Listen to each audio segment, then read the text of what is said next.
दोस्तों, जिंदगी में लोगों का आना भी एक मकसद होता है। यहाँ कुछ तुम्हें आजमाएंगे, कुछ तुम्हारा इस्तेमाल करेंगे और कुछ तुम्हें जीने का सही मतलब भी बताएंगे।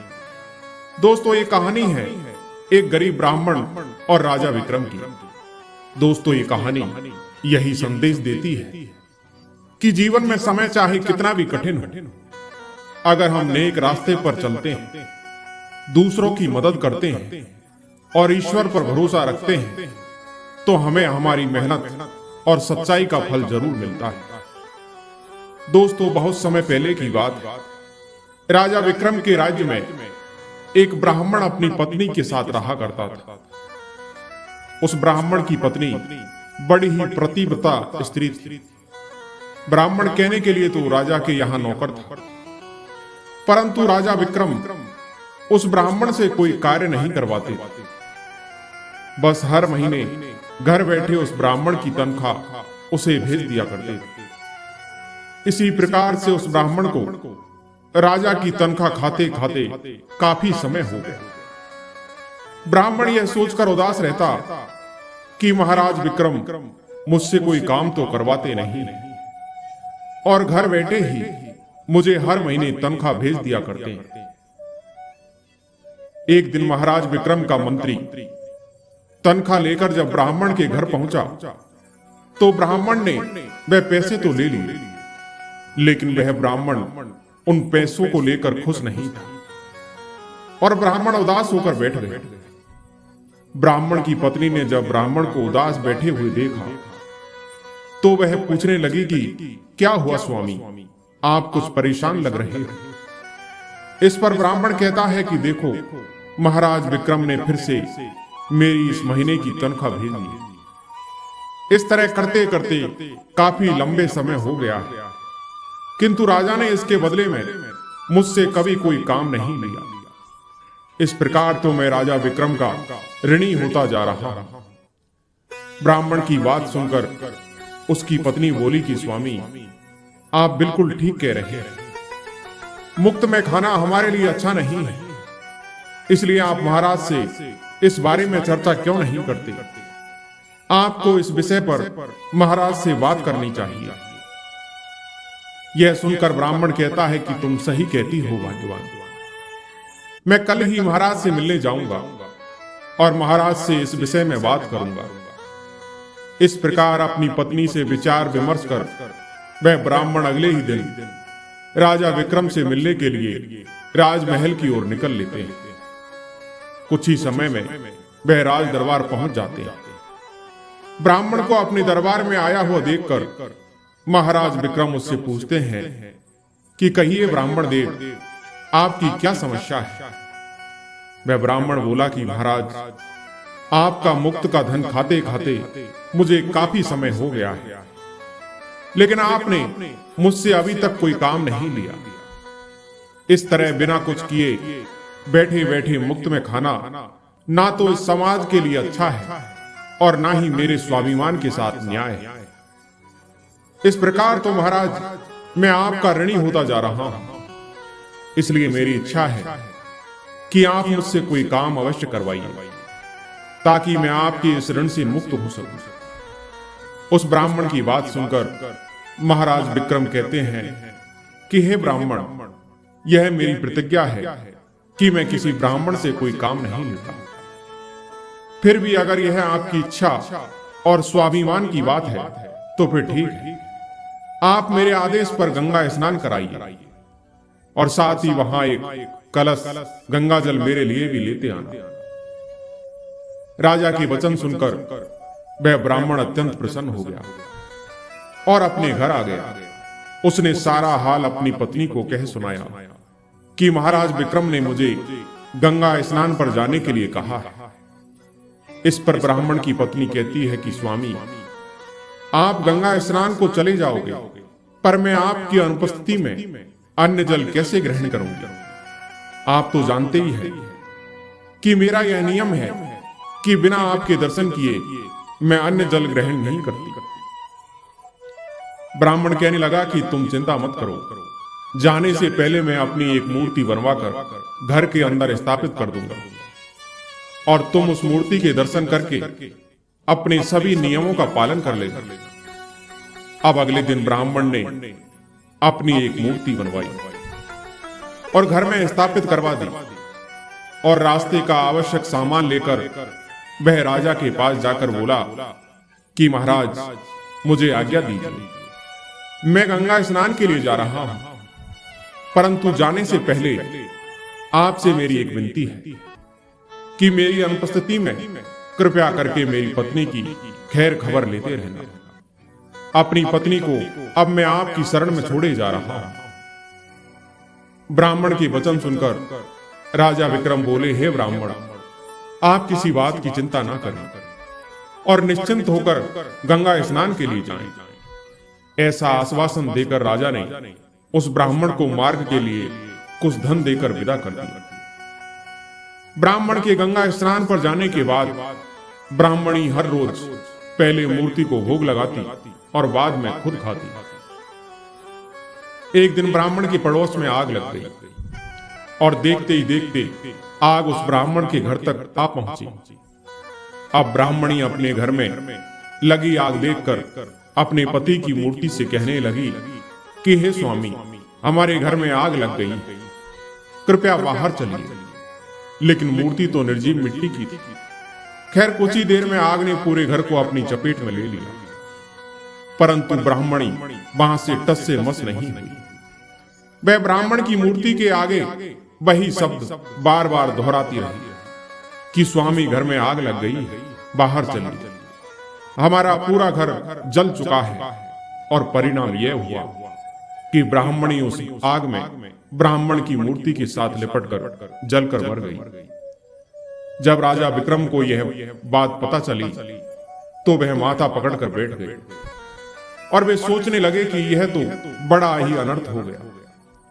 जब वह ब्राह्मण आकर मुझसे पूछेगा तो मैं उसे क्या उत्तर दूंगा? ब्राह्मण तो मेरे आदेश पर गंगा स्नान करने के लिए गया है।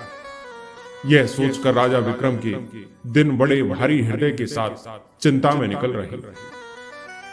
अब कुछ दिन बाद ही ब्राह्मण भी वापस आ गया। जब वह अपने घर पहुंचा तो उससे लोगों ने कहा कि उसके घर में आग लग गई और उसकी पत्नी उस आग में जलकर मर गई। जब ब्राह्मण ने अपनी पत्नी के आग में जलकर मर जाने का समाचार सुना तो वह आग बबूला हो गया। ब्राह्मण बोला कि ऐसा कैसे हो सकता है? मैं तो राजा को अपनी ब्राह्मणी का ध्यान रखने के लिए बोलकर गया था, उसका ध्यान क्यों नहीं रखा गया? क्या यही उनका कर्तव्य था? उन्हें इसका उत्तर देना होगा। ब्राह्मण आनन फानन में भागा भागा राजा के दरबार में पहुंचा और क्रोधित होकर पूछता है कि हे राजन, मेरी पत्नी कहां है? कहां है मेरी ब्राह्मणी? राजा विक्रम ने भरे हुए हृदय के साथ ब्राह्मण को सारा हाल कह सुनाया और बोला कि हे ब्राह्मण देव, मुझे क्षमा कर दीजिए। जो हुआ मुझे उसका अत्यंत दुख है। मैं किसी अन्य ब्राह्मण की योग्य कन्या से आपका पुनर्विवाह करवा दूंगा। यह सब सुनकर ब्राह्मण और अधिक क्रोधित हो गया और कहने लगा कि राजन, मुझे आपकी इन बातों में कोई रुचि नहीं। जो कुछ भी हुआ उसके जिम्मेदार सिर्फ आप ही हैं। इसलिए आप चाहे कुछ भी करो, मुझे मेरी वही पत्नी लाकर दो जिसने मेरी प्रतिमा के साथ जलकर अपने प्राण त्याग दिए। अन्यथा मैं यहीं आपके दरबार में अपना सिर पटक पटक कर अपनी जान दे दूंगा। और याद रखना राजन, तो मैं एक नहीं बल्कि 2 निरपराध लोगों की हत्या का पाप लगेगा। उस ब्राह्मण की इस तरह की बातें सुनकर महाराज विक्रम कहते हैं कि शांत हो जाइए ब्राह्मण देव, तनिक मेरी बात भी सुनिए और जो मैं कह रहा हूं आप वैसा ही करिए। आप अपनी पत्नी की अस्थियों के अवशेष संचय कर उन्हें संभाल कर रख लीजिए और मुझे कुछ समय दीजिए। मैं आपकी पत्नी को जीवित करने की कोई ना कोई युक्ति निकालता हूं। यह सुनकर ब्राह्मण कुछ शांत हुआ और जैसा राजा ने कहा उसने वैसा ही किया। अगले दिन राजा विक्रम अपना राजपाट अपने मंत्रियों को सौंपकर साधारण वेशभूषा में अमृत की तलाश में चल पड़ते। महाराज विक्रम अपने राज्य से निकलकर एक गांव में पहुंचे। चलते चलते वह काफी थक चुके थे, इसलिए वे एक झोपड़ी में रुक गए। अब महाराज विक्रम जहां रुके, उस झोपड़ी में एक बुढ़िया और उसकी बहू रहती थी। बुढ़िया का बेटा काफी सालों से कहीं बाहर गया हुआ था।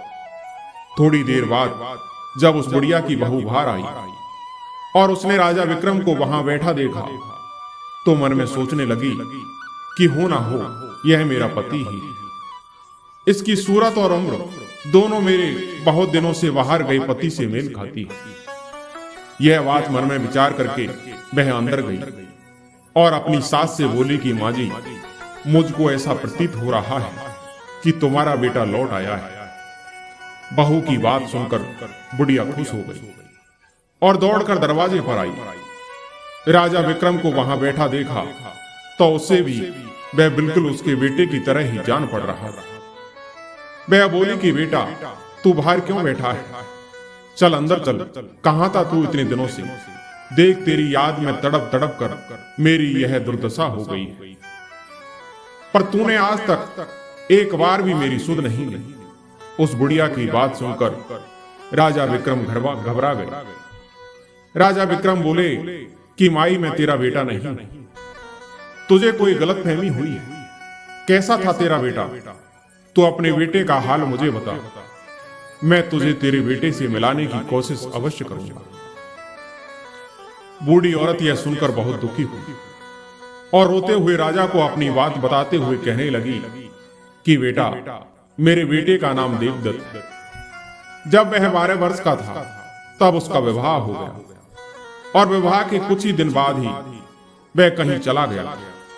आज 20 वर्ष होने को आए, मगर अभी तक उसकी कोई खैर खबर नहीं। उसकी पत्नी बेचारी उसकी चिंता में दिन रात सूखती जा रही है। महाराज विक्रम उस बुढ़िया से पूछते हैं कि माई, क्या तुम्हें उसके बारे में कोई जानकारी है कि वह कहां जा सकता है या उसे कभी किसी ने कहीं देखा हो? तब वह बुढ़िया कहती है कि बेटा, मैंने गांव के कुछ लोगों से सुना है कि यहां से उत्तर दिशा में भोज नाम के एक दयालु राजा राज्य करते हैं, जो हर रोज गरीबों में 1.25 मन सोना दान करता है। उसी राजा भोज के दरबार में मेरा बेटा नौकरी करता है। उस बुढ़िया की बातें सुनकर महाराज विक्रम कहते हैं कि माई, अब तू किसी बात की चिंता मत कर। ईश्वर चाहेगा तो तेरा बेटा शीघ्र ही तुझसे आकर मिलेगा। इतना कहकर राजा विक्रम वहां से उत्तर दिशा की ओर चल देते हैं। कुछ दिनों की यात्रा करने के पश्चात महाराज विक्रम राजा भोज के राज्य में पहुंच जाते हैं। एक दिन महाराज विक्रम राजा भोज के महल के द्वार पर पहुंचे और द्वारपाल से बोले कि भाई, आप देवदत्त तक मेरा संदेश भिजवाने का कष्ट करें और उससे कहना कि उसके गांव से विक्रम नाम का एक व्यक्ति आया है और वह उससे मिलना चाहता है। इस प्रकार से द्वारपाल ने महल के अंदर जाकर देवदत्त को विक्रम का संदेश दे दिया, जिसे सुनकर वह द्वार पर आया और विक्रम को अपने गांव का निवासी समझकर उसे अपने निवास पर ले गया। महाराज विक्रम ने उससे कहा कि भाई, तुमको ऐसा नहीं करना चाहिए था। जब से तुम यहां आए हो तब से तुमने अपने घर की सूरत तक नहीं देखी। तुम्हारी माता और पत्नी रो रो कर दिन बिताती। तुम्हारे लिए उचित यही होगा कि तुम शीघ्र ही उनसे जाकर मिलो। महाराज विक्रम की बात सुनकर देवदत्त कहता है कि भाई, मैं क्या करूं, मैं बेबस हूं। ना तो महाराज मुझे छुट्टी देते हैं और ना ही मेरा इस्तीफा लेते हैं, फिर भला मैं किस प्रकार यहां से जा सकता हूं? तब महाराज विक्रम कहते हैं कि तुम उसकी चिंता मत करो, तुम्हारे बदले कुछ दिन मैं यहां नौकरी कर लूंगा। राजा विक्रम से चर्चा करने के बाद अगले ही दिन देवदत्त राजा भोज के पास छुट्टी मांगने पहुंच गए और कहने लगा कि महाराज, मेरा भाई विक्रम गांव से आया है, वह मेरे बदले आपके यहां नौकरी करेगा। आप कृपया करके मुझे कुछ दिनों के लिए छुट्टी दे दें, क्योंकि मेरी मां और पत्नी घर पर मेरे लिए बहुत व्याकुल है। राजा भोज ने कहा कि ठीक है, तुम अपने भाई को नौकरी पर छोड़कर 1 महीने के लिए अपने घर को हो आओ। यह सुनकर देवदत्त ने राजा विक्रम को नौकरी पर रख दिया और स्वयं राजा से विदा लेकर अपने घर को चल दिया। खुद एक राजा होते हुए भी बड़े हृदय वाले राजा विक्रमादित्य दूसरों के दुख दूर करने के लिए राजा भोज के यहां नौकरी करने लगे। दोस्तों, राजा भोज का एक नियम था कि वह हर रोज आधी रात को शहर से बाहर जंगल में बनी एक गुफा में जाता था, जहां एक नरभक्षी राक्षस रहता था। राजा भोज उस राक्षस से प्रार्थना करते, जिसके बाद वह राक्षस प्रकट हो जाता। वह राक्षस राजा भोज को पकड़कर खौलते हुए तेल की कढ़ाई में डाल देता। जब राजा उसमें भुन जाता, तब वह उसे निकालकर खा जाता और इसके बाद वह राक्षस उसकी हड्डियों को इकट्ठा करके उन पर अमृत छिड़क देता था, जिससे राजा भोज पुनः जीवित हो जाता था। इसके बाद वह राक्षस अपने स्वर्ण कलश से 1.25 मन सोना निकालकर राजा को दे देता था, जिसे लेकर राजा भोज चुपचाप महल लौट आते और प्रातः काल होते ही वह वही सोना लोगों को दान में देते।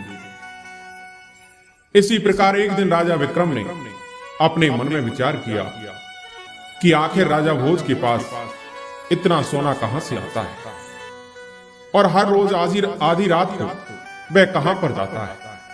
मुझे उसका भेद अवश्य जानना चाहिए। दूसरे ही दिन आधी रात के समय जब राजा भोज ने राक्षस की गुफा के लिए प्रस्थान किया, तो राजा विक्रम भी चुपचाप उसके पीछे पीछे चल पड़े। कुछ ही देर में वह उस गुफा में पहुंच गए। उस राक्षस ने राजा भोज को खोलते हुए तेल की कढ़ाई में डाल दिया। राजा भोज ने इस तरह छुपकर जब तेल की कढ़ाई में राजा भोज को भूनते हुए देखा, तो उसका हृदय कांपने लगा।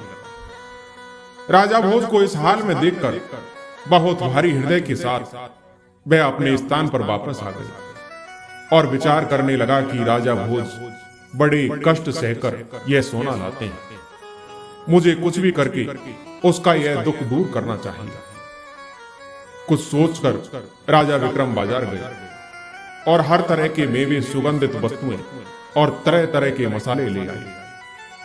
जब आधी रात का समय नजदीक आया, तो राजा विक्रम ने अपने शरीर में चाकू से कुछ कट लगाए और सभी प्रकार के मसाले और मेवे कटे हुए स्थान पर भर लिए।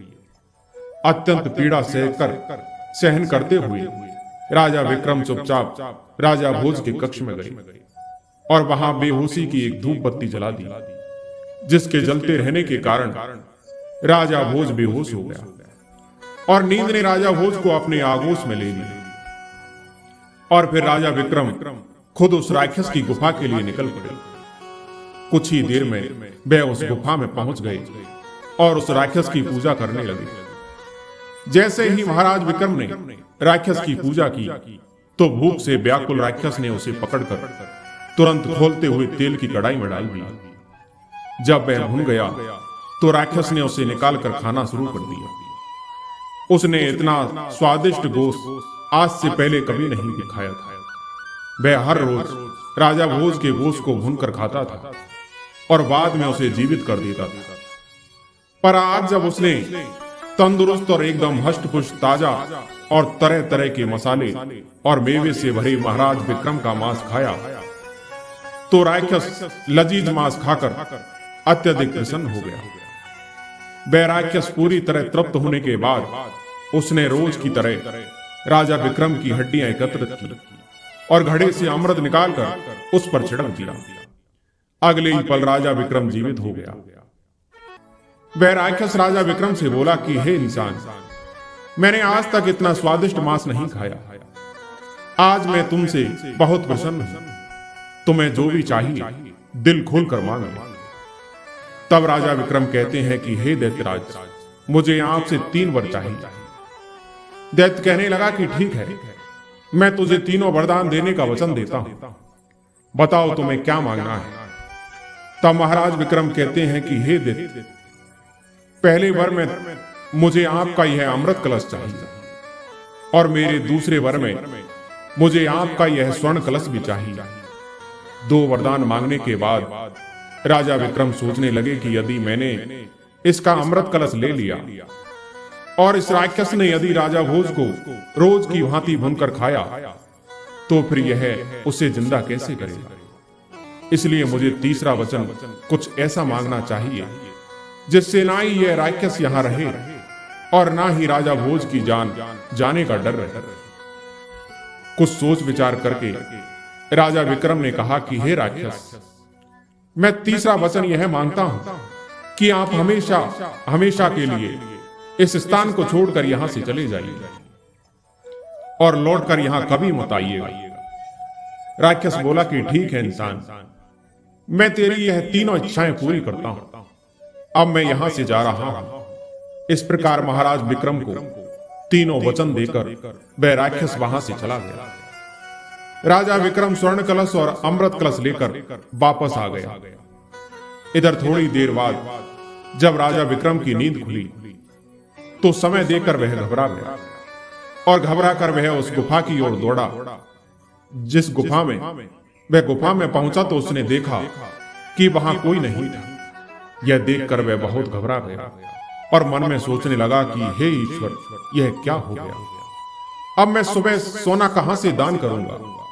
लोग कहेंगे कि राजा दिवालिया हो गया, उसके खजाने में धन नहीं रहा। मुझसे इतनी बड़ी गलती कैसे हो गई। यही सब सोचते सोचते राजा भोज अपने कक्ष में आकर पलंग पर बैठ गया। चिंता में उसे रात भर नींद नहीं आई। करवटें बदलते बदलते ही सवेरा हो गया। इधर सवेरा होने पर महल के बाहर से लोग पुकारने लगे। सिंहासन पर बैठा राजा भोज लोगों की पुकार सुनकर अत्यंत दुखी हो रहा था, क्योंकि आज उसके पास दान करने के लिए 1.25 मन सोना नहीं था। महल के बाहर लोग चिल्ला रहे थे और राजा शर्म और शोक में डूबा हुआ था। राजा भोज की ऐसी हालत देखकर राजा विक्रम ने कहा कि हे महाराज, आप परेशान क्यों हैं? सोना दान क्यों नहीं कर रहे? राजा भोज ने अपना हाल विक्रम को कह सुनाया और बोला कि आज यह गरीब लोग दान से वंचित हो जाएगा तो उनके साथ बड़ा अन्याय होगा। सारी बातें सुनने के बाद राजा विक्रम ने राजा भोज को स्वर्ण कलश दिया और कहा कि यह लीजिए महाराज, इसमें से सोना निकाल लीजिए और सभी में बांट दीजिए। इसके लिए अब आपको कहीं जाने की जरूरत नहीं है। उस स्वर्ण कलश को देखते ही राजा भोज हैरान हो गया। उसने पूछा कि यह स्वर्ण कलश तुम्हारे पास कैसे आया? महाराज विक्रम ने राजा भोज को सारा हाल कह सुनाया, जिसे सुनकर राजा भोज महाराज विक्रम के पैरों में गिर गया और बोला कि लेकिन आप कोई साधारण इंसान नहीं, सच सच बताइए कि आप कौन हैं? तब राजा विक्रम ने बताया कि मैं उज्जैन नगर का राजा विक्रमादित्य। मैं अमृत कलश की तलाश में आ रहा था कि मार्ग में मुझे देवदत्त की माता मिली। पुत्र की जुदाई में उसका बुरा हाल था। मैं उससे मिलकर यहां देवदत्त को उसकी माता की दुर्दशा से अवगत कराने चला आया। महाराज विक्रम आगे बोले कि राजन, धन्य है आप। मैंने जैसा आपके बारे में सुना था वैसा ही आपको पाया है। आप महान हैं। स्वर्ण कलश राजा भोज को देने के उपरांत उनसे विदाई लेकर राजा विक्रमादित्य अपने राज्य की तरफ चल पड़े।